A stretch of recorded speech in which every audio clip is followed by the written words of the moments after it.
Welcome to Aligned AF, real talk for evolving souls with Yahweh Kent. Join Yahweh for honest conversations on spiritual growth, the messiness of life, and how to move through it all at a higher frequency. So grab a cup of tea and let's sail in. This is Aligned AF, and here's Yahweh. Hey everybody, welcome back or welcome to first time you listen, whatever that may be.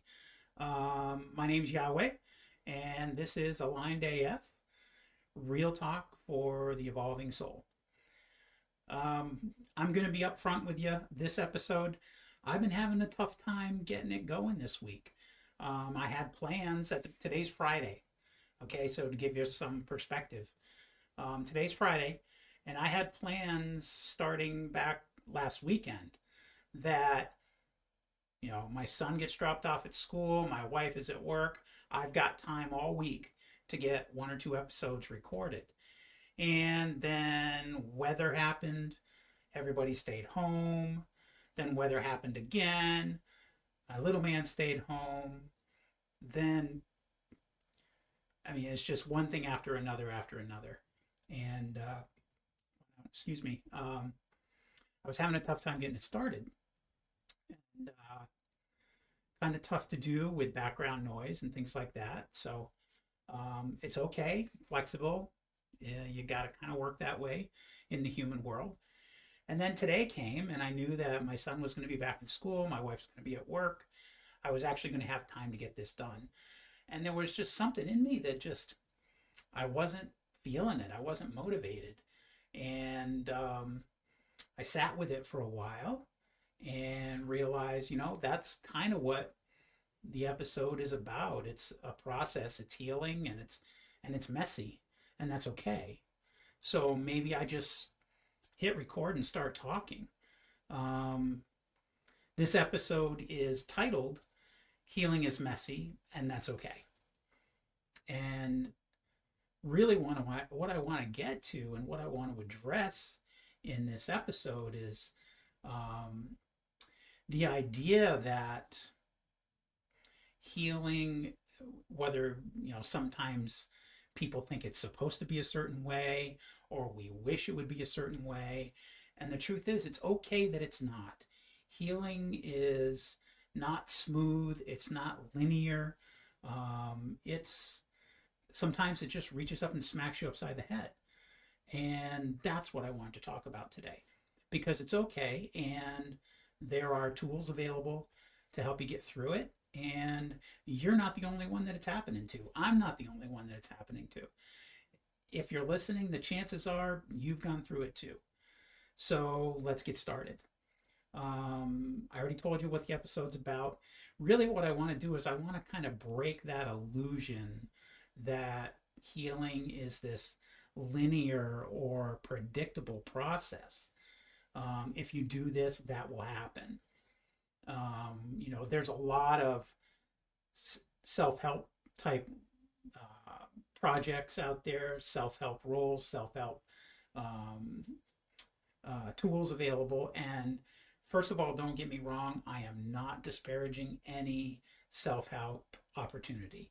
If there's an opportunity out there and it resonates with you, freaking take it. You want to read Wayne Dyer, you want to read Eckhart Tolle or watch a video, you want to follow the Dalai Lama, you want to read the Bible, you want to take a course from Tony Robbins, all of that stuff can work.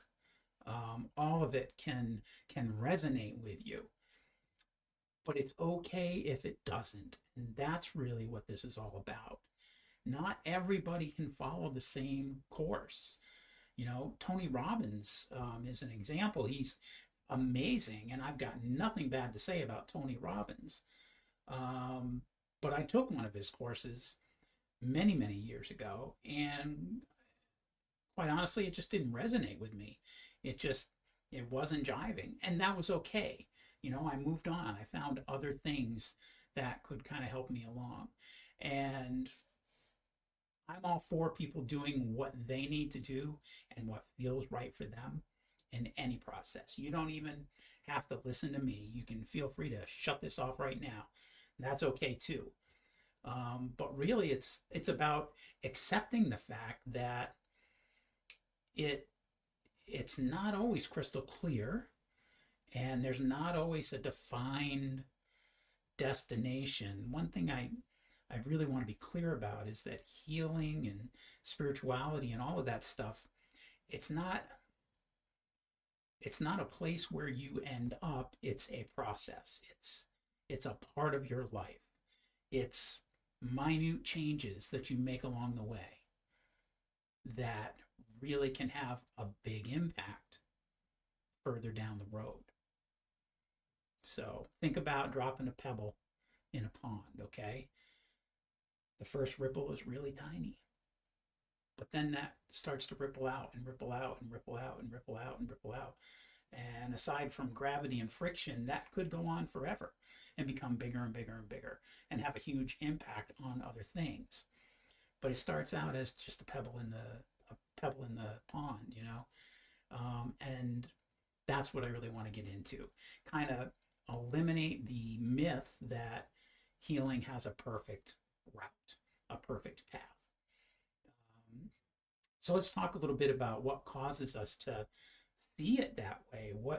What is it that has helped us think or helped us define healing as this process that has steps that are defined and will end up a certain way for anyone?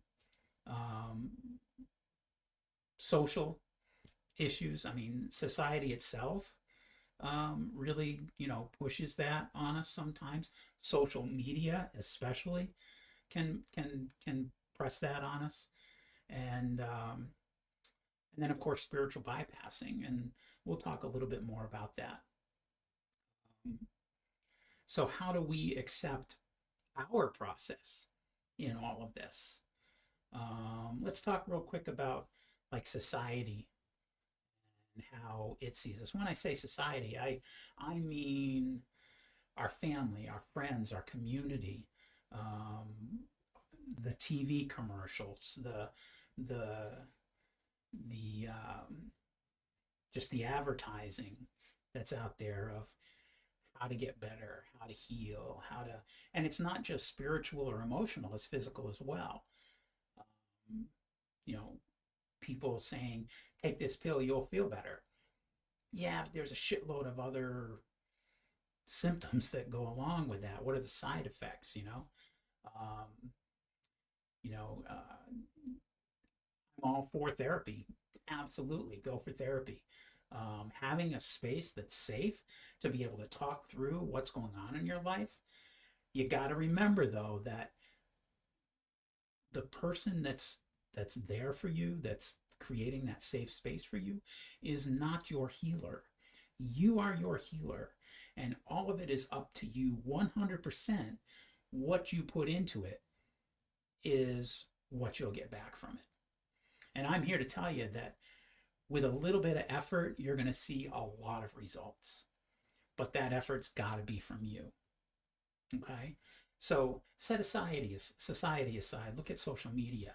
What we see is a lot of before and after snapshots. I was 600 pounds and now I'm down to 200 pounds. And this is what I did.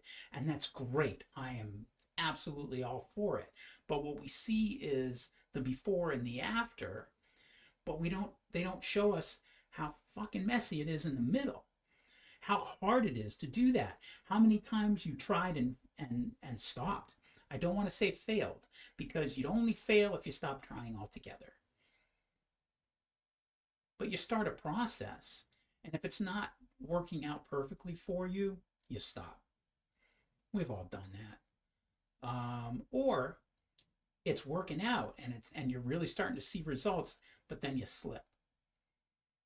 Whether it's food, whether it's alcohol, whether it's emotional and spiritual healing. You may be following a certain process, a certain guideline that resonates with you, and then you have a bump in the road, and you go, "Well, shit, there that goes. I might as well quit."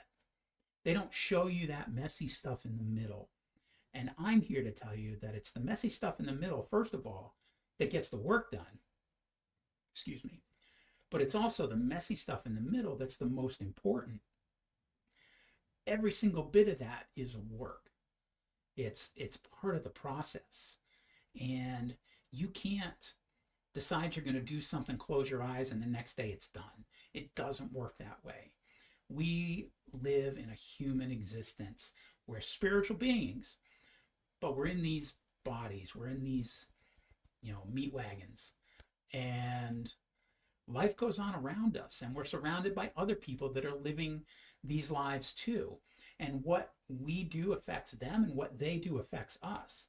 So it's okay to take a look at the shitty stuff in the middle. In fact, we really should absolutely take a look at that stuff, because without it, we're fooling ourselves. And how many times do people get discouraged because they weren't told how hard it was going to be, and then they feel like they hit a wall and they quit, thinking that it's too hard for them?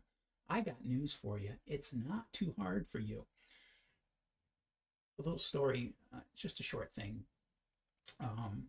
When Alara was pregnant with Orion, we had a nurse midwife, and her name was Kathy. And this was Alara's first child. And I had been through it a couple of times, but honestly, I'm not even going to pretend to have any idea what childbirth is really like for a woman. I have obviously no idea. I can't imagine it. And truly, I believe if it were up to men to have the babies, we'd be gone as a species. But in one of our classes, we talked to Kathy about the process and the contractions and the pushing and all that stuff. And Kathy said something that stuck with me, not just for that, the birth of our son, but for pretty much anything in life. She looked at Alara and she said, Alara, you can do anything for 90 seconds. And that hit me so hard, because she's right. You can do anything for 90 seconds. Absolutely anything. So when you get into the hard stuff, when you get into the bumping up against these walls, or feeling like you can't do it, remember that you can. And even if all you do is 90 seconds worth of work, and then you take a rest, it's okay. It's okay. Because you can do it. There is literally nothing in the healing realm that you can't do to help yourself out even a little bit. Now, you're going to run into things. People are going to run into situations where there's just no beating what's wrong with your body. Okay, whether it's stage 4 pancreatic cancer, or massive heart attack, there are things out there that you're not gonna get through in 90 seconds and come out of it okay. That's just the reality of being human.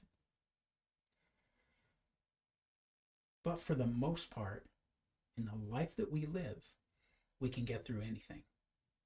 And if you think back on your life and you think about those times where what really was difficult for you, and you think about where you're at now and how you came through it and how you got to the other side of it, you got to remember that you did that. And maybe you had some help. Maybe you had a support system in place. Or maybe you just found a way to do it on your own. But either way, you got through it. And you can do this too. Whatever it is you are going through today, you can make it a little bit better. Even if all you're doing is taking some time to yourself, or meditating, or reading a good book, you can make it a little better. Listening to a podcast, you can make it a little bit better. Mostly because you're not alone. There's others out there that can offer advice, offer support, offer sympathy, or just hold space for you. There's books, there's classes, there's lectures, there's webinars. There's all kinds of things out there that you can try. And the key is not giving up. For the folks out there that try something for 5 minutes and then say it didn't work, and try something for 5 minutes and say it didn't work, you're not really trying. You're looking for a miracle. You're looking for instant gratification. And that's one of the big things that we have trouble with in our society is instant gratification. 30-day cures, for if you do this for 30 days, you're guaranteed this body. They can't guarantee something like that because it really is based on your effort. It's not based on their program. Their program is a tool, and it may be a really good tool if it's used correctly. A hammer is just a stick with a piece of steel on the end of it until it's used correctly. And that's up to you. It's up to the person that's holding, you're the one that's holding the hammer. So you got to use that tool. There's nothing wrong for searching for them. I'm all for that. But you got to use it. It's not a checklist. Okay? It's a process. It's an experience. You gotta keep in mind that healing can be kind of like a chaotic spiral where you feel like you're on your way up, but then all of a sudden you start whipping around a little bit, maybe even dip back down. But as long as you're constantly moving, you're going to get somewhere. Sometimes it may feel like one step forward and 2 steps back, but that's normal sometimes. Sometimes old wounds will surface, and you may have thought that you were past them, but it doesn't mean you failed. It just means that there's more there to be healed. How many times have you said, geez, I thought I was over that, or I thought that was it? Or somebody has said to you, it's been long enough, dude, get over it. I call them the let it go people, the frozen people. That's what I call them, the frozen people. Because they tell you let it go. And sometimes you can't. You can't just let something go. There's a shitload of work in there from point A to point B. There's a ton of stuff in the middle that gets you to the point where you haven't let it go, but you react differently to it. And that's the key. You're not letting anything go. It's going to stay there. It's always going to show up. How you feel about it and how you react to it is going to be different if you're doing your work. If you find that something from your past keeps popping up and you kind of react the same way every single time, there's work to be done with that. There's stuff that you can do. There's processes, there's tricks, there's tools that can help you. One of the key tools, excuse me, for me is that 90-second thing. There have been times in my relationship with my wife that we're both guilty of overreacting pretty quickly. Excuse me.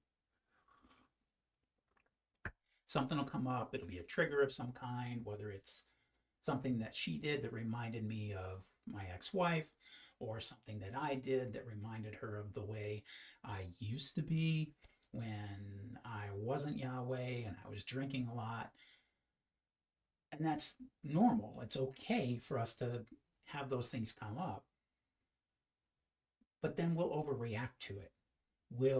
Our first reaction is, shit, here we go again. It's back. Great. When if we sat and thought about it for 90 seconds, you take that moment to just stop, and to just breathe, and to think, is this actually back? Or does it just remind me of the past? And if it's not actually back, if it's just reminding me of the past, how can I react differently so that A, it doesn't bother me as much, and B, it doesn't hurt the other one when I react. And you can do all of that in 90 seconds. And that step right there, that tool right there, is huge for figuring out a better way to deal with things and to validate that it's okay that it came up and it's okay that I remember that feeling. But it's not okay to keep reacting the same way. Not for me, it's not. It's not okay for my well being to keep reacting that way. Sometimes things come up as physical symptoms, where you have anxiety or heart palpitations or nervousness. You have trouble breathing, panic attacks. There's all kinds of physical reactions to emotional and spiritual situations. And again, aside from making sure your body's okay by seeing a medical professional, because I am all for science, um, there's also the 90-second rule where you can just take that moment and say, what's happening in my body right now is being caused by something. What is it? Is it physical, or did something trigger this situation? If you can fine tune it to something triggered this, then you can shift it.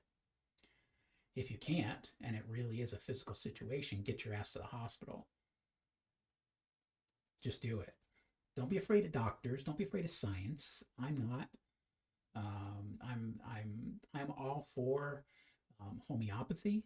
I'm all for healthy eating. I'm all for healing herbs. I'm all for a less pharmaceutical way of taking care of yourself. And I have a pacemaker, I have a replacement heart valve, and I take blood pressure medication. And I like the way it makes me feel. It keeps me going. It makes me feel good about my health and my well being. And that's okay. It's okay to do that.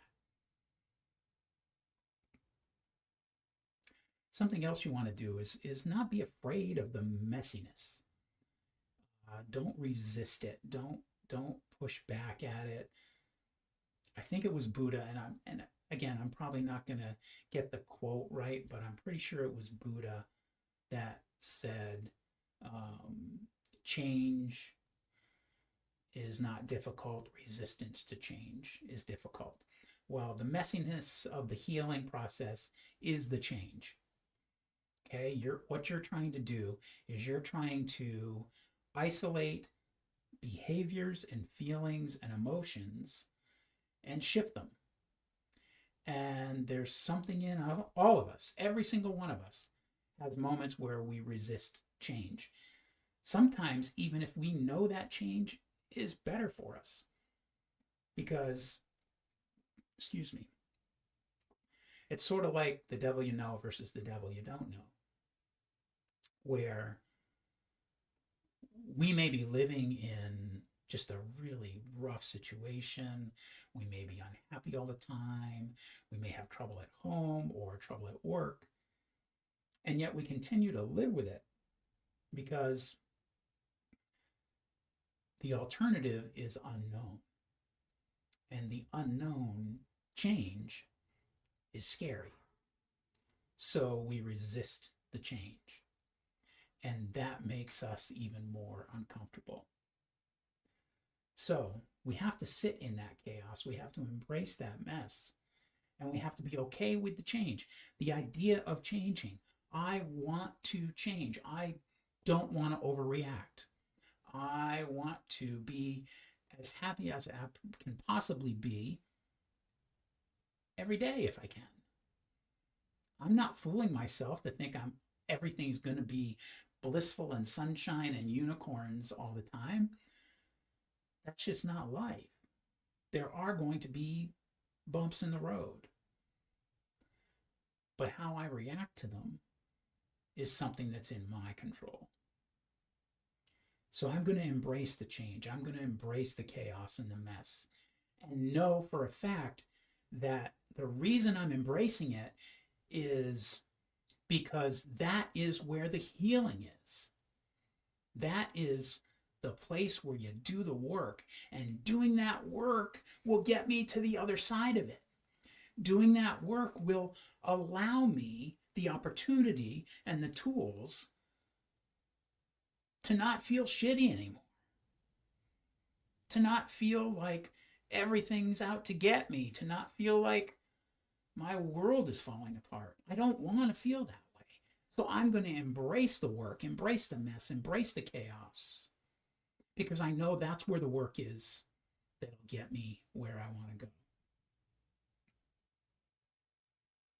And when it's really, really tough, then, you practice some grounding techniques. You do the 90-second thing that I was talking about. If you're in a situation that seems so crazy, so far fetched that it's on the verge of ridiculous, just fucking laugh at it. Laughter is wonderful medicine. And it may seem odd, and your friends and family may think you're off the deep end, but sometimes laughing about it is all you've got left. And that's okay. It's okay.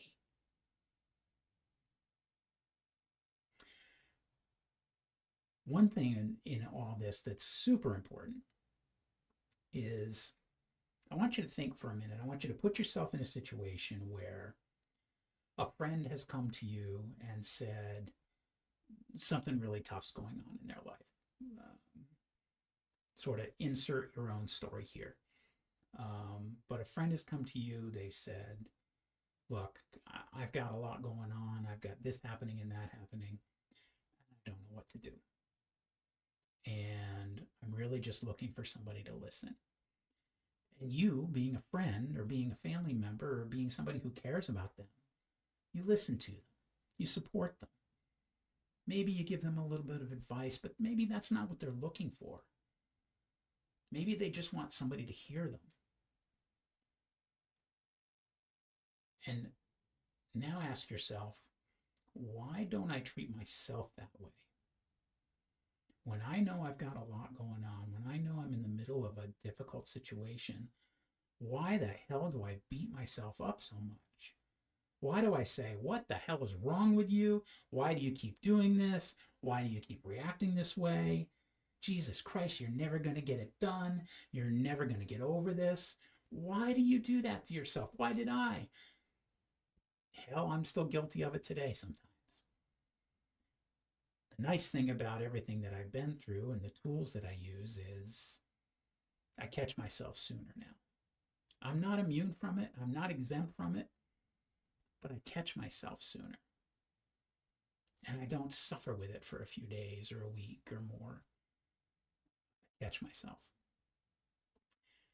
So treat yourself like a friend. Treat yourself like you truly love the person that you are and you truly want to help them, to listen to them. And then listen to yourself, because you deserve it. There is one person, there is one person in this world that you spend every single moment with your entire life, from the first breath to the last breath and the moments in between, including when you're asleep. And that person is you. And why wouldn't you treat yourself with the love and the kindness that you would treat your spouse or your mom or your child? Why wouldn't you do that? And I know we don't sometimes. I've done many times in my life. I've treated myself like shit.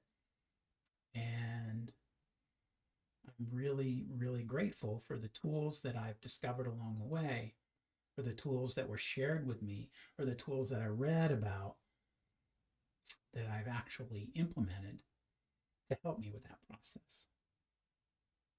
The other thing is grounding practices. Now, there are times where this whole process, may feel extremely chaotic. And grounding is really, really important for you at this moment. Um, for those of you that may not know what grounding is, it's not some new agey wah wah hoo hoo kind of thing. You don't need to draw a pentagram on the ground or surround yourself with flowers or anything like that. It's really just about centering yourself and connecting yourself in such a way with solid, stable energy that you feel like you can withstand anything, that you're not going to get toppled over. And there's different techniques. Sometimes it's literally doing the I'm a tree technique, where you may go outside barefoot or not, that's up to you, but stand out in nature with a tree, stand on the grass, and just picture yourself being rooted into the grass. Picture yourself through your feet growing roots into the ground below you and actually spreading out. The more you can spread out those roots, the more stable you're going to be. A tree doesn't withstand the wind because it's so big on the outside. A tree withstands the wind because its root system is so big and so deep and so connected to the earth. And that's what we don't do enough. We don't ground ourselves and grow our roots enough sometimes. And we feel like a freaking balloon on a piece of string going all over the place. So getting outside and doing a grounding technique is good. Breathing techniques. If you can find a breath work class, freaking take it. Because the worst it can do is help you breathe better. I've done a few breath work techniques. One that I did through when I was taking taking lessons through Yogananda. I've taken lessons through that school, and one of the breathing techniques. And I made a commitment not to share their techniques, and I take that commitment very seriously. But I don't think I'm breaking a commitment just to say they've got some breathing techniques that have helped me a lot, and I use them all the time.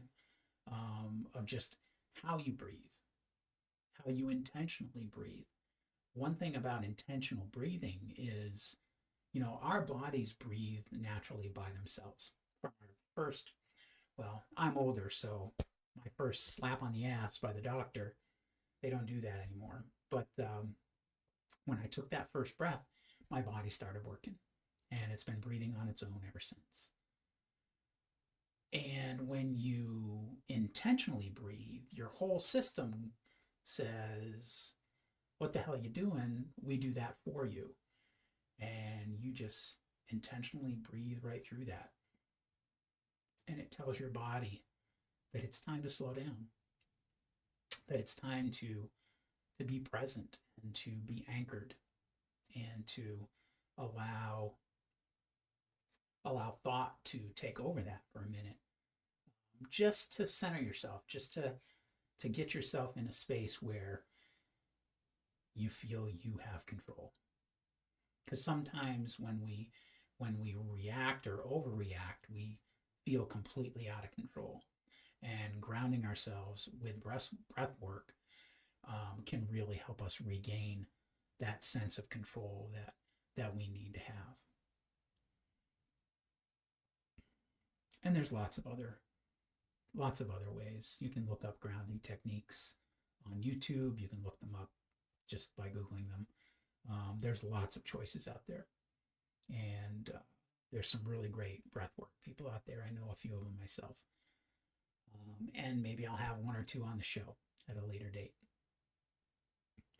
So what does progress look like? If it's chaotic, and it's okay to be chaotic, how do you recognize progress? There's always going to be struggles. There's nothing you can do about that. But how you handle them is where the change comes in. And within those struggles, within doing your work, you're going to have these small wins. You're going to have these moments where you say, hey, I did okay with that. I handled that really well. Celebrate those, man, because we kind of let stuff go. Well, it's no big deal. Uh, I don't need a participation trophy. You know what? Take the fucking trophy because you deserve it. Every single win is a big win as far as I'm concerned. Whatever it is, you handled the situation at work differently. You had a difficult conversation with your spouse and nobody blew up. You had to talk to your child about something that you knew they were not going to be happy about, but you found a way to talk to them in such a way that they didn't overreact to. And quite honestly, that's a huge win because that means not only did you handle the situation correctly, but you're probably doing a good job at raising your kid.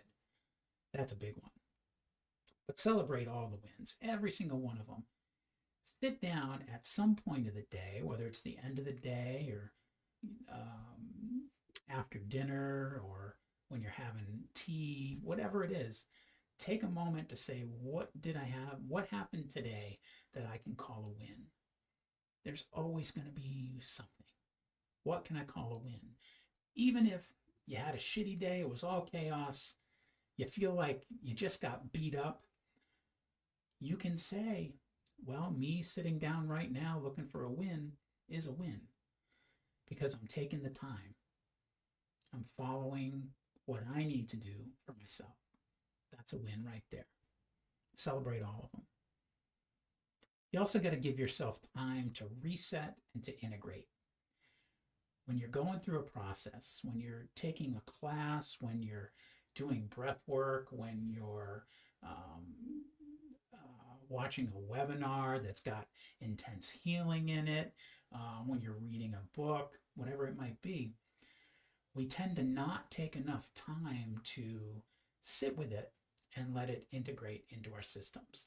When I read a book on healing or enlightenment or anything like that, like if let's say I was reading Eckhart Tolle, especially Eckhart Tolle, I don't just sit down and read that book.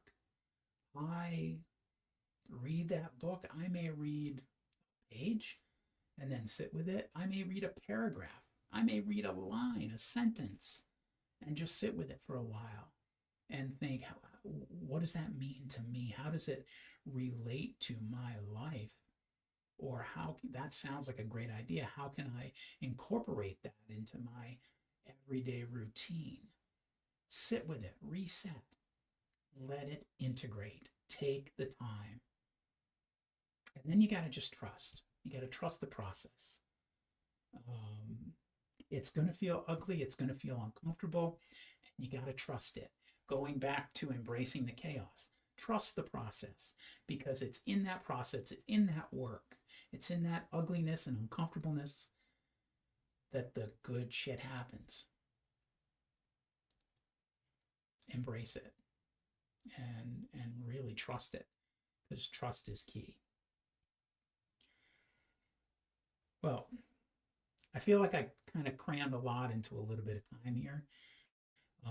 So I want to begin to wrap up a little bit. Really, the kind of stuff that we talked about today, we're just kind of scratching the surface, and there's going to be more. I'm going to dig deep in future episodes. I'm going to dig real deep into tools, and I'm going to dig real deep into what's available to us out there, what I can offer you, what others can offer you.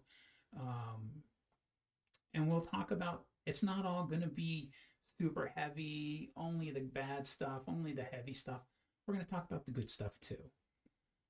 But in the meantime, for what we talked about here today, some of your takeaways need to be that healing's not linear, okay? And it's not pretty, but it's always worth it. It's 100% worth the work that you put into it. And if you're in the thick of it right now, you're not doing it wrong. Okay? You're not. You're right in it. It's like being in the middle of the fight, in the middle of the war. And this is important. This one moment, this one battle that you're dealing with is important. And if you get knocked down, you set and you reset and you integrate, and then you get your ass up and you keep going. And you try again and again, or you try something new, and then you try that again and again, but you don't give up. So what I want to do is I want to offer you guys the opportunity to reach out. During the outro, there's a list of a couple of, like, my Facebook page and where I'm at on Instagram, things like that. There's also my website, which right now is kind of in process. It's not 100% done yet. But there's also my email address. And I would love it. I would love to hear from you with your success stories or your chaos stories or ideas for future episodes. What would you like me to really dig into? You know, something that you heard here today that sparked an idea. Write it down and then send it to me. I can't promise how quickly I'll respond, but I promise I will do my best to respond. That's easy for me to say right now because we're just starting out. So I've got the time to shoot you back an answer. I want your involvement. I want you to want to be here with me because this is for me as much as it's for you. I'm really enjoying the idea of having this chance to spend time with you, to spend time sharing tools that I've found over the years that I know work for me, that maybe will work for you. But I also know of other tools out there that either I used and didn't work but may work for you, or I haven't used yet at all, but I know they work for somebody else. I want to share all of that with you guys. So my email is alignedafpodcast@gmail.com. So just like it sounds, alignedafpodcast@gmail.com. Shoot me a line. Reach out. I would love it. I do have to throw a disclaimer in here. Just a quick note to say, look, I love diving into deep conversations about healing and energy and all things spiritual. But I am not a doctor. I am not a therapist. I am not a medical professional. The insights that I share here are based on my own experiences and are based on perspectives that I've come to in my own healing journey. They're not meant to replace professional medical or mental health advice. So take what resonates with you, do your own research, and always seek support where you need it. Remember that you're your own best healer, and I'm just here to spark some inspiration along the way. So thanks for hanging out with me. I think this was a little less clunky than the first one, and I'm sure that I will get better as I continue to follow this road that I'm currently on. This road to being aligned AF. And remember that here AF means authentic frequency. Find your own aligned, authentic frequency. And even when it's messy, remember that you're getting closer to aligned AF every single day. Take care. Well, thanks for hanging out with me today. If this episode spoke to you at all, share it with a friend or someone who needs it. You can also leave a review or connect with me online. You can find Aligned AF on YouTube, Facebook, your favorite podcast channel, or at alignedaf.org. And if you want to reach out directly, you can email me at alignedafpodcast@gmail.com. So until next time, stay aligned AF.